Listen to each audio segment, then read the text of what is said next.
PSC positive പോയിന്റിൻ്റെ പുതിയൊരു വീഡിയോയിലേക്ക് എല്ലാവർക്കും സ്വാഗതം.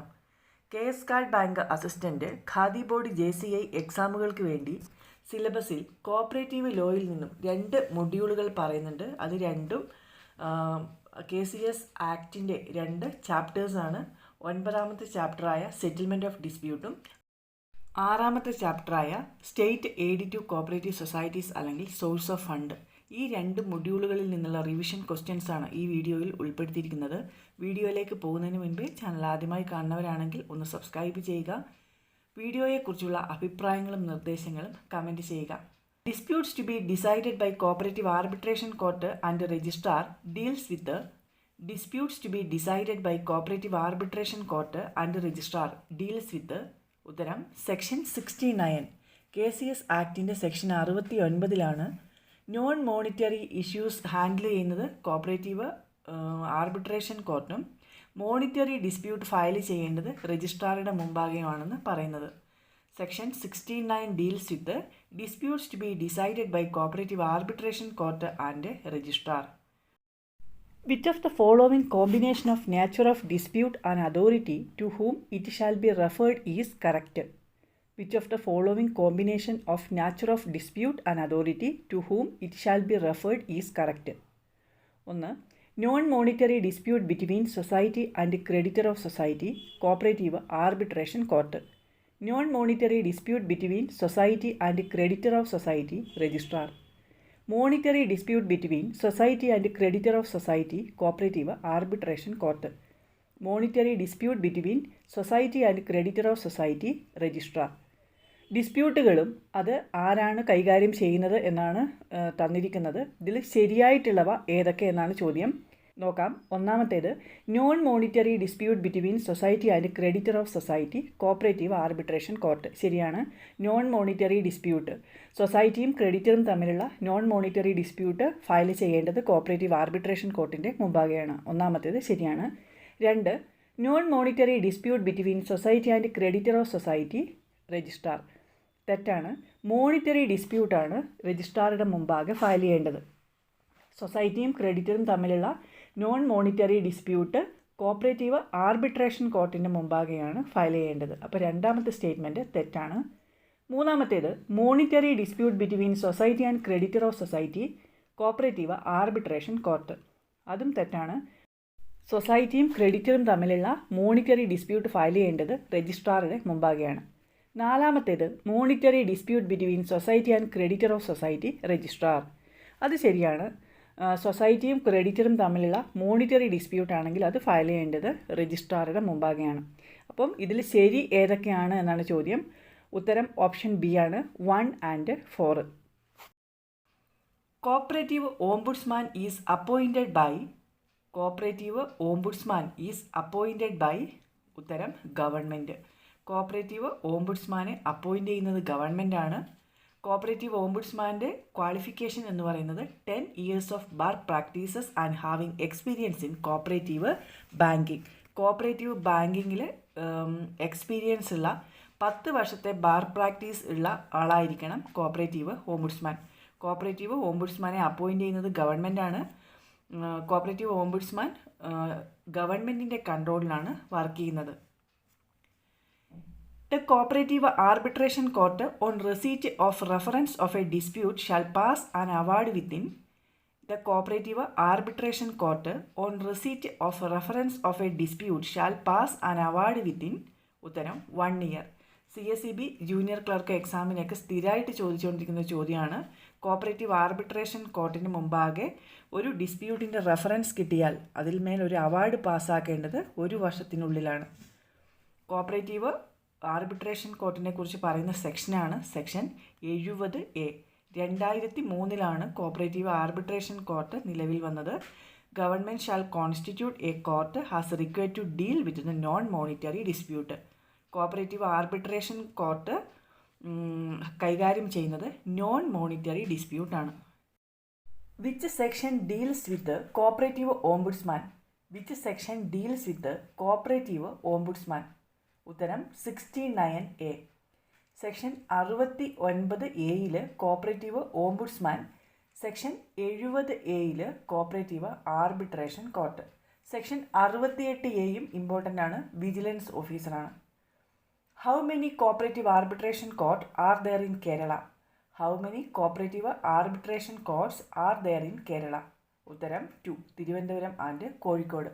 തിരുവനന്തപുരത്തും കോഴിക്കോടും അങ്ങനെ 2 ആർബിട്രേഷൻ കോടതികളാണ് കേരളത്തിൽ നിലവിലുള്ളത്.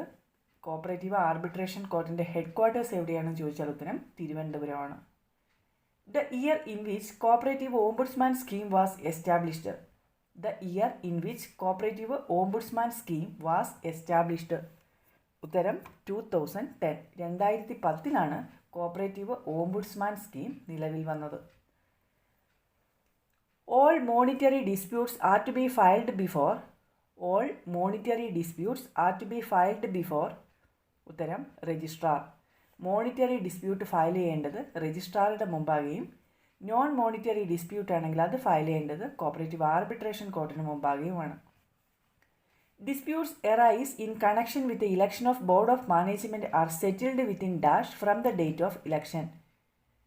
Disputes arise in connection with the election of Board of Management are settled within dash from the date of election. ഉത്തരം 1 month. ഇലക്ഷനുമായി ബന്ധപ്പെട്ട ഡിസ്പ്യൂട്ട് ആണെങ്കിൽ അത് സെറ്റിൽ ചെയ്യേണ്ടത് 1 മാസത്തിനുള്ളിലാണ്. ഇലക്ഷൻ ഡിസ്പ്യൂട്ട് ഒരു നോൺ മോണിറ്ററി ഡിസ്പ്യൂട്ടാണ്, അത് ഫയൽ ചെയ്യേണ്ടത് കോപ്പറേറ്റീവ് ആർബിട്രേഷൻ കോർട്ടിന് മുമ്പാകെയാണ്.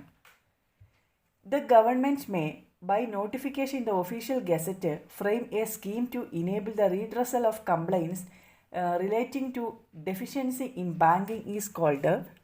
The government may, by notification in the official gazette, frame a scheme to enable the redressal of complaints relating to deficiency in banking is called. ഉത്തരം Kerala cooperative ombudsman scheme. ഓംബുഡ്സ്മാനെ appoint ചെയ്യുന്നത് ഗവൺമെൻറ്റാണ്. ഗവൺമെൻറ്റിൻ്റെ കൺട്രോളിലാണ് ombudsman work ചെയ്യുന്നത്. Who shall constitute cooperative arbitration court? Who shall constitute cooperative arbitration court? ഉത്തരം government. Cooperative arbitration court constitute ചെയ്യുന്നത് ഗവൺമെൻറ്റാണ്. കോപ്പറേറ്റീവ് ആർബിട്രേഷൻ കോർട്ടിൻ്റെ ഹെഡ് എന്ന് പറയുന്ന പ്രിസൈഡിംഗ് ഓഫീസറാണ്.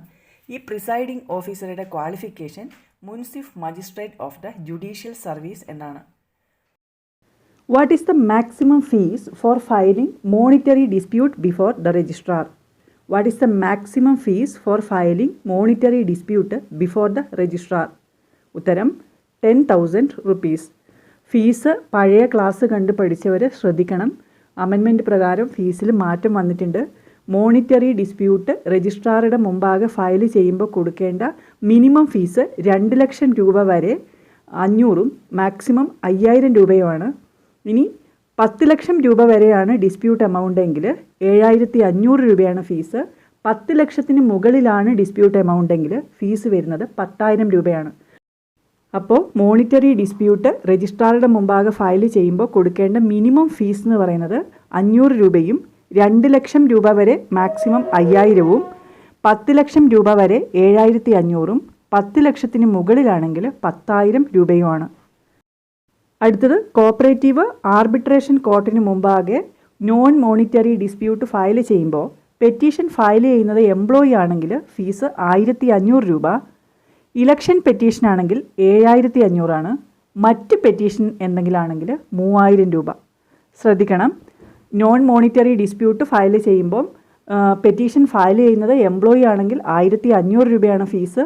ഇലക്ഷൻ പെറ്റീഷന് 7500 രൂപ. മറ്റ് പെറ്റീഷൻസിന് 3000 രൂപ. അടുത്തത് ഒരു മാച്ച് ദ ഫോളോവിംഗ് ആണ്. Match the following facts on appeals to tribunal award review and revision of petition in relation to settlement of disputes in cooperative societies. സഹകരണ സംഘങ്ങളിൽ ട്രിബ്യൂണലിന് അപ്പീൽ, അവാർഡ്, റിവ്യൂ, റിവിഷൻ ഇതിനൊക്കെയുള്ള ആപ്ലിക്കേഷൻ കൊടുക്കുന്നതിനുള്ള time ലിമിറ്റാണ് match ചെയ്യേണ്ടത്. നോക്കാം. Time limit for filing appeals to tribunal, reasonable time limit for revision petition, periods of limitation, application for review. Opposite സൈഡിൽ 30 days, 90 days, 60 days, 90 days. Cooperative arbitration court പുറപ്പെടുവിക്കുന്ന അവാർഡിന് against, അതുപോലെ registrar പുറപ്പെടുവിക്കുന്ന ഓർഡറിന് against appeal പോകുന്ന appellate അതോറിറ്റിയാണ് tribunal. ട്രിബ്യൂണലിനെ കുറിച്ച് പറയുന്നത് KCS ആക്ടിൻ്റെ സെക്ഷൻ 81 ട്രിബ്യൂണലിനെ കോൺസ്റ്റിറ്റ്യൂട്ട് ചെയ്യുന്നത് ഗവൺമെൻറ്റാണ്. ട്രിബ്യൂണലിൻ്റെ ഹെഡ് ക്വാർട്ടേഴ്സ് വരുന്നത് തിരുവനന്തപുരം. അപ്പോൾ ട്രിബ്യൂണലിലാണ് നമ്മൾ അപ്പീൽ കൊടുക്കേണ്ടത്. അത് അപ്പീൽ കൊടുക്കേണ്ട സമയം എന്ന് പറയുന്നത് വിത്തിൻ 60 ഡേയ്സ് ആണ്. Appeal to be filed within 60 days from the date of the order അല്ലെങ്കിൽ അവാർഡ് വന്നു കഴിഞ്ഞ് 60 ദിവസത്തിനുള്ളിലാണ് ട്രിബ്യൂണലിന് അപ്പീൽ കൊടുക്കുന്നത്. അപ്പോൾ time limit for filing appeals to tribunal C ആണ് വരിക, 60 ഡേയ്സ്. ട്രിബ്യൂണലിന് അപ്പീൽ കൊടുക്കുന്നതിനെ കുറിച്ച് പറയുന്ന സെക്ഷനാണ് സെക്ഷൻ 82. ട്രിബ്യൂണലിന് റിവ്യൂവിനുള്ള ആപ്ലിക്കേഷൻ കൊടുക്കേണ്ടത് 90 ദിവസത്തിനുള്ളിലാണ്. An application for review shall be made within 90 days from the date of communication of order of the tribunal. അപ്പോൾ ട്രിബ്യൂണലിനുള്ള റിവ്യൂവിനുള്ള application കൊടുക്കേണ്ടത് 90 days ആണ്. Fourth one match ആവുന്നത് ഓപ്ഷൻ ബി. ട്രിബ്യൂണലിന് റിവ്യൂവിനുള്ള ആപ്ലിക്കേഷൻ കൊടുക്കുന്നതിനെക്കുറിച്ച് പറയുന്ന സെക്ഷനാണ് സെക്ഷൻ 85. അത് ഫോം നമ്പർ 16 കൊടുക്കേണ്ടത്. Every application for review under section 85 by the tribunal shall be in form number 16. ഇനി ട്രിബ്യൂണലിന് ലിമിറ്റേഷനുള്ള application കൊടുക്കേണ്ടത് പീരീഡ് ഓഫ് ലിമിറ്റേഷൻ എന്ന് പറയുന്നത് 30 ഡേയ്സ് ആണ്. അതുപോലെ reasonable time limit for revision petition എന്ന് പറയുന്നത് 90 ഡേയ്സ് ആണ്.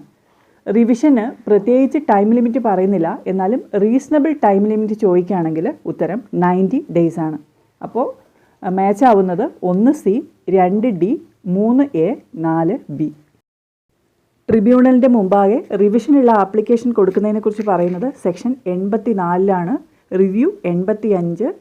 സെക്ഷൻ 86 പറയുന്നത് ഇൻ്റർലോക്കട്ടറി ഓർഡർ ബൈ ട്രിബ്യൂണലാണ്. Section 87 power of revision of registrar and government. Maximum fee for appeal before tribunal in monetary dispute. Maximum fee for appeal before tribunal in monetary dispute. ഉത്തരം 3000. മാറിയ fees പ്രകാരം ട്രിബ്യൂണലിന് മുമ്പാകെ monetary dispute file ചെയ്യുമ്പോൾ കൊടുക്കേണ്ട maximum fees 3000 രൂപയാണ്. Monetary ഡിസ്പ്യൂട്ടിന് കൊടുക്കേണ്ട minimum fees 500 രൂപയാണ്. Fee for revision under section 84 and review under section 85. Fee for revision under section 84 and review under section 85. ഉത്തരം ₹325. സെക്ഷൻ 84 നമുക്കറിയാം ട്രിബ്യൂണലിന് റിവിഷൻ കൊടുക്കുന്നതാണ്, റിവിഷനുള്ള ആപ്ലിക്കേഷൻ കൊടുക്കുന്നതാണ്. 85 റിവ്യൂവിനുള്ള ആപ്ലിക്കേഷൻ കൊടുക്കുന്നതിനെ കുറിച്ചാണ് പറയുന്നത്. അപ്പം 84 പ്രകാരമുള്ള റിവിഷനും 85 പ്രകാരമുള്ള റിവ്യൂവിനും കൊടുക്കേണ്ട ഫീസ് എന്ന് പറയുന്നത് 325 രൂപയാണ്. നമ്മൾ നേരത്തെ പഠിച്ചു ട്രിബ്യൂണലിന് മുമ്പാകെ മോണിറ്ററി ഡിസ്പ്യൂട്ട് ഫയൽ ചെയ്യുമ്പോൾ കൊടുക്കേണ്ട മിനിമം ഫീസ് 500 രൂപയും മാക്സിമം ഫീസ് 3000 രൂപയുമാണ്. ഇനി നോൺ മോണിറ്ററി ഡിസ്പ്യൂട്ട് ആണ് എങ്കിൽ ഇലക്ഷൻ ഡിസ്പ്യൂട്ടിന് 3000 രൂപയും ഇലക്ഷൻ ഡിസ്പ്യൂട്ട് ഒഴികെയുള്ള നോൺ മോണിറ്ററി ഡിസ്പ്യൂട്ട് ആണെങ്കിൽ 750 രൂപയുമാണ് ഫീസ്. ഫീസ് മാറിപ്പോകാതെ പഠിക്കണം. ട്രിബ്യൂണലിൻ്റെ മുമ്പിൽ മോണിറ്ററി ഡിസ്പ്യൂട്ട് ഫയൽ ചെയ്യുമ്പോൾ കൊടുക്കേണ്ട മിനിമം ഫീസ് 500 രൂപ, മോണിറ്ററി ഡിസ്പ്യൂട്ടിനുള്ള മാക്സിമം ഫീസ് 3000, ഇലക്ഷൻ ഡിസ്പ്യൂട്ട് ആണെങ്കിൽ 3000, ഇലക്ഷൻ ഡിസ്പ്യൂട്ട് ഒഴികെയുള്ള നോൺ മോണിറ്ററി ഡിസ്പ്യൂട്ട് ആണെങ്കിൽ 750 രൂപ. ഇനി റിവിഷനോ റിവ്യൂ ആണെങ്കിൽ 325 രൂപയാണ് ഫീസായിട്ട് വരുന്നത്. Government provided fund to a society for the purchase of shares in other societies with limited liability is called.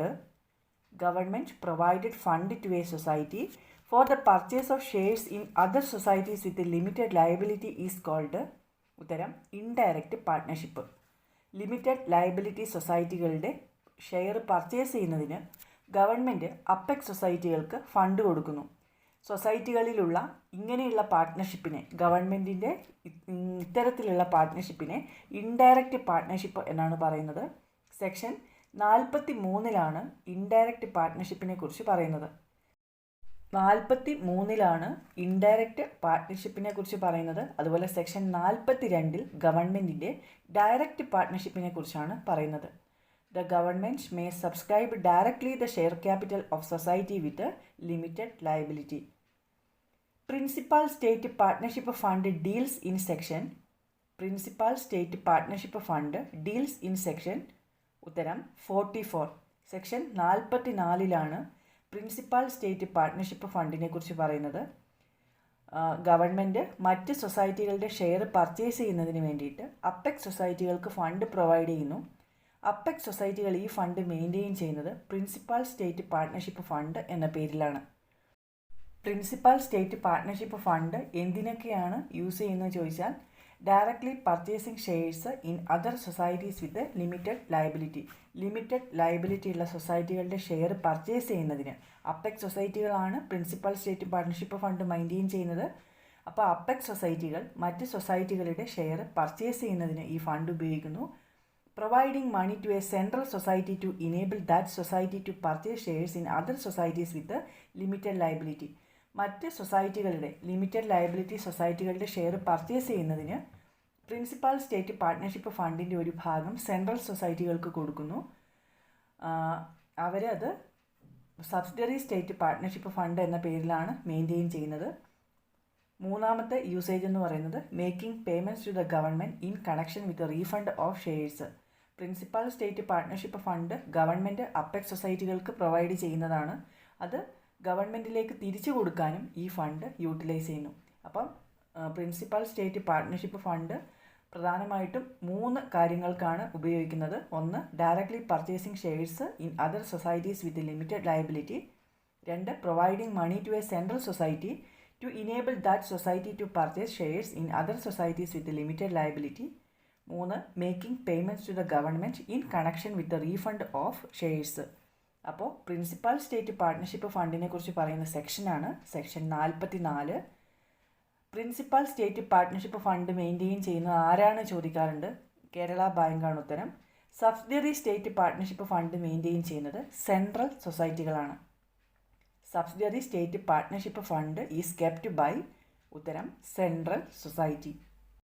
Central സൊസൈറ്റികൾ subsidiary state partnership fund utilise ചെയ്യുന്നത് first one, purchase of shares in primary സൊസൈറ്റീസിൻ്റെ share purchase ചെയ്യാൻ വേണ്ടിയിട്ട് ഉപയോഗിക്കുന്നു. രണ്ടാമത്തേത്, making repayment to apex society in connection with refund of shares. Principal state partnership ഫണ്ടിൻ്റെ ഒരു ഭാഗമാണ് അപ്പെക്സ് സൊസൈറ്റികൾ സെൻട്രൽ സൊസൈറ്റികൾക്ക് കൊടുക്കുന്നത്. ഈ ഫണ്ടിൻ്റെ റീപേയ്മെൻറ്റ് പോലെ അപ്പെക്സ് സൊസൈറ്റികൾക്ക് ഇത് തിരികെ കൊടുക്കുന്നു. അപ്പോൾ സബ്സിഡറി സ്റ്റേറ്റ് പാർട്ട്ണർഷിപ്പ് ഫണ്ടിനെ കുറിച്ച് പറയുന്ന സെക്ഷനാണ് 45. Subsidiary state partnership fund maintain ചെയ്യുന്നത് സെൻട്രൽ സൊസൈറ്റികളാണ്. അടുത്തത് ഒരു മാച്ച് ദ ഫോളോവിങ് ആണ്. ഒരു ഭാഗത്ത് തന്നിരിക്കുന്നത് direct subscription to share capital by government, principal state partnership fund, disposal of principal state partnership fund or subsidiary state partnership fund, disposal of share capital or dividend. Opposite സൈഡിൽ section 44, section 50, section 42, section 51. ഇത് കറക്റ്റായിട്ട് match ചെയ്യണം. ആദ്യത്തെ നോക്കാം. Direct subscription to share capital by government. ഗവൺമെൻറ്റിൻ്റെ സൊസൈറ്റികളിലുള്ള direct partnership നമ്മൾ നേരത്തെ പറഞ്ഞു സെക്ഷൻ 42. അപ്പോൾ direct subscription to share capital by government match ആവുന്നത് സി ആണ്, section 42. Principal state partnership fund അത് സെക്ഷൻ 44 ആണെന്ന് നമ്മൾ പഠിച്ചു. Principal state partnership fund section 44ഉം subsidiary state partnership fund section 45 ആണ്. Disposal of principal state partnership fund or subsidiary state partnership fund അതിനെക്കുറിച്ച് പറയുന്ന സെക്ഷനാണ് സെക്ഷൻ 51. സെക്ഷൻ 51ൽ പറയുന്നത് disposal of principal state partnership fund or subsidiary state partnership fund. Last one, disposal of share capital or dividend. അത് section 50ലാണ് പറയുന്നത്. Section 50ൽ പറയുന്നു disposal of share capital or dividend. അപ്പോൾ correct matching എന്ന് പറയുന്നത് 1C, 2A, 3D, 4B ആണ്. Settlement of disputes, source of fund, ഈ 2 മൊഡ്യൂളുകളിൽ നിന്നുള്ള റിവിഷൻ ക്വസ്റ്റ്യൻസ് ആണ് നമ്മൾ ഡിസ്കസ് ചെയ്ത് കഴിഞ്ഞത്. ഈ വീഡിയോ നിങ്ങൾക്ക് ഉപകാരപ്രദമായി എങ്കിൽ ലൈക്ക് ചെയ്യുക, കമൻറ്റ് ചെയ്യുക. നാളെ എക്സാം എഴുതുന്ന എല്ലാവർക്കും PSC പോസിറ്റീവ് പോയിൻറ്റിൻ്റെ വിജയാശംസകൾ. എല്ലാവർക്കും നല്ല രീതിയിൽ എക്സാം എഴുതാൻ കഴിയട്ടെ.